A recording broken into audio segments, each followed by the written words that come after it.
Greetings, friends. Part of why I travel the way I do and spend as much time alone in nature as I do is because it gives me time to reflect and just be present to whatever lessons there are for me to be learning at any given time. And we can do that anywhere, anytime, and it's easier for me when I'm surrounded by nature. And I got a really big lesson a couple days ago that I want to share with you.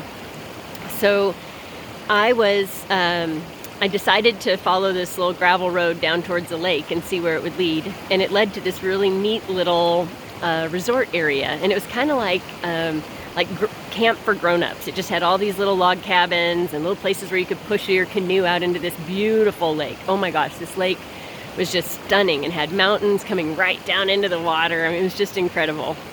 And but this resort was closed, but it was during their shoulder season, so there was a bunch of workers there working on the roofs and doing other maintenance projects. And I was able to find the owner, and I talked to the owner about staying there, boondocking. And I explained, I'm boondocking across Canada, and I promise, would it be okay for me to stay? And if I do, I promise when I leave, I will leave only tire tracks and footprints. And we had a great conversation. He asked about my travels. He absolutely welcomed me. He pointed out a little spot where I could stay that would be relatively private, away from where the workers were. That night was the night with all the beautiful northern lights. I ended up giggling like a little kid. I'm laying there in my little cozy bed. I've got the door open, so I'm just watching the sky. And I remembered that I had this little thing of maple flavored popcorn that I originally was buying to take home and kind of giggle about, something Canadian. But then I thought, oh my gosh, I've got to eat something Canadian while I'm looking at this beautiful Canadian space. And so I'm laying there eating and, giggling like a little kid, watching the lights change. It was really a very special experience. And the next day, I sat by the lake, and I sat on this little hewn, hand-carved bench, and I'm reading my book in the sunshine with these snow-covered mountains around me. It was really a very special experience. And a little after maybe lunchtime or so, I meandered back up to talk to the owner, and I asked him, I wanted to tell him thank you and explain how great the experience was, and then also to ask if I could stay a second night. But before I could even get to that point, he, it was his employee that I ended up talking to that second day.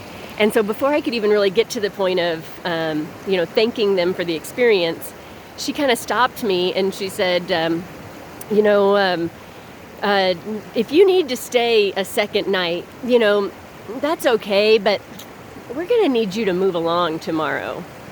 And I realized in that moment that, what I thought was a friend welcoming a friend, kind of a sister traveler on the road and sharing space, generously, turns out was a charity situation. Instead of me being welcomed there warmly, it turns out I was being tolerated for charity. And so I just said, I don't intend to overstay my welcome, and, thank you so much, and I'll go ahead and leave now. And so I packed up and I left, and I'll tell you, friends, on the drive out, I cried a little bit, to have that feeling be so different so fast, to go from feeling welcome to being tolerated was, it was painful. And, I didn't cry for long. I'm in this beautiful space, and I'd had that amazing experience, and nothing about, for them to be having such a different experience of my visit than I was is okay. Their understanding of my experience doesn't have to be my understanding of my experience.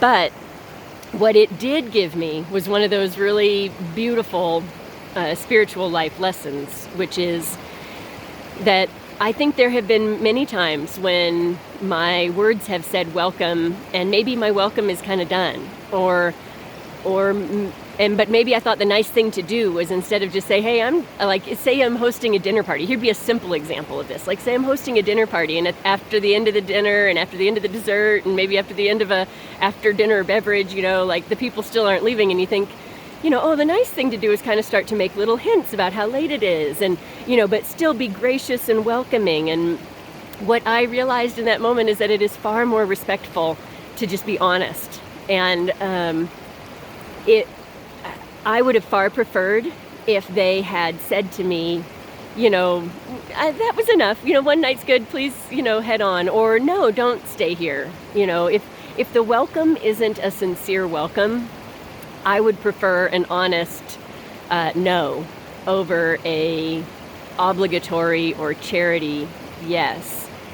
And I think that was an important distinction to come to feel for myself, and to realize that I don't ever want to do that to anybody else. I don't ever want anyone else to feel like I'm tolerating them, or like, and when I give, I realize that I'm going to give from a spirit of joyful sharing, not from a sense of obligation or charity, because that just doesn't feel good.